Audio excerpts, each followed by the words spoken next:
In this video, let me show you how to check the system pin code on your Toyota car.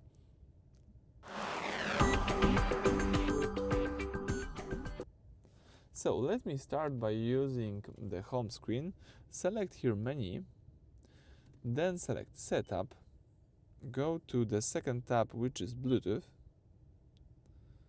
There is no Bluetooth devices connected right now, don't be worried about this information. Choose here Detailed Settings, select System Information, and here you've got System PIN code. So sometimes it could be really useful to remember this PIN code. It could be, for example, useful when you are connecting your car to your phone.